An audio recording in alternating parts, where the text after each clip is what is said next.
ओम नमो भगवते वासुदेवाय। आप सभी भक्तजनों का अपने इस YouTube चैनल पर स्वागत है। आज शर्तिला एकादशी है। शर्तिला एकादशी का व्रत करने से भगवान की विशेष अनुकंपा की प्राप्ति होती है। आज हम इस वीडियो में शर्तिला एकादशी की व्रत कथा तथा उसके महात्म्य का श्रवण करेंगे। शर्तिला एकादशी की व्रत कथा कुछ इस प्रकार है। एक समय दालभ्य ऋषि ने पुलत्स्य ऋषि से पूछा कि हे महाराज, पृथ्वीलोक में मनुष्य ब्रह्म हत्या इत्यादि महान पाप करते हैं, प्राय धन की चोरी तथा दूसरों की उन्नति देखकर ईर्ष्या करते हैं, साथ ही अनेक प्रकार के व्यसनों में फंसे रहते हैं, फिर भी उनको नरक प्राप्त नहीं होता। इसका क्या कारण है? वे न जाने कौन सा दान पुण्य करते हैं जिससे उनके पाप नष्ट हो जाते हैं। यह सब कृपा पूर्वक आप कहिए। पुलत्स्य मुनि कहने लगे कि हे महाभाग, आपने मुझसे अत्यंत गंभीर प्रश्न पूछा है। इससे संसार के जीवों का अत्यंत भला होगा। उन्होंने कहा कि माघ मास लगते ही मनुष्य को स्नान आदि करके शुद्ध रहना चाहिए। इंद्रियों को वश में कर काम, क्रोध, लोभ, मोह, अहंकार, ईर्ष्या तथा द्वेष आदि का त्याग कर भगवान का स्मरण करना चाहिए। पुष्य नक्षत्र में गोबर, कपास, तिल मिलाकर उनके कंडे बनाने चाहिए और उन कंडों से 108 बार हवन करना चाहिए। और एकादशी तिथि को अच्छे पुण्य देने वाले नियमों को ग्रहण करना चाहिए।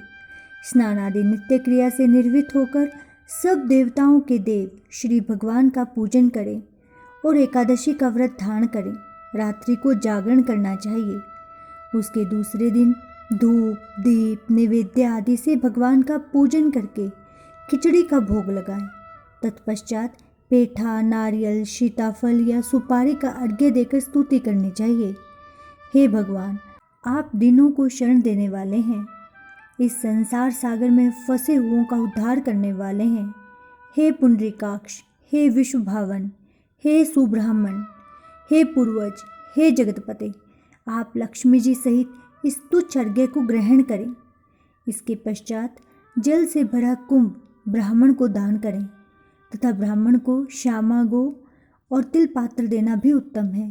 तिल स्नान और भोजन दोनों ही श्रेष्ठ हैं। इस प्रकार जो मनुष्य जितने तिलों का दान करता है उतने ही 1000 वर्ष स्वर्ग में वास करता है। तिल स्नान, तिल का उपटन, तिल का हवन, तिल का तर्पण, तिल का भोजन और तिलों का दान, ये तिल के 6 प्रकार हैं। इनके प्रयोग के कारण यह शर्तिला एकादशी कहलाती है। इस व्रत के करने से अनेक प्रकार के पाप नष्ट हो जाते हैं। इतना कहकर पुलत्स्य ऋषि कहने लगे कि अब मैं तुमसे इस एकादशी की कथा कहता हूँ, सो ध्यान से सुनो। एक समय नारद जी ने भगवान श्री विष्णु जी से यही प्रश्न किया था और भगवान ने जो शर्तिला एकादशी का महात्म्य बताया सो मैं तुमसे कहता हूँ। भगवान ने नारद जी से कहा कि हे नारद, मैं तुमसे सत्य घटना कहता हूँ, ध्यानपूर्वक सुनो। प्राचीन काल में मृत्युलोक में एक ब्राह्मणी रहती थी। वह सदैव व्रत किया करती थी। एक समय वह 1 मास तक व्रत करती रही। इससे उसका शरीर अत्यंत दुर्बल हो गया।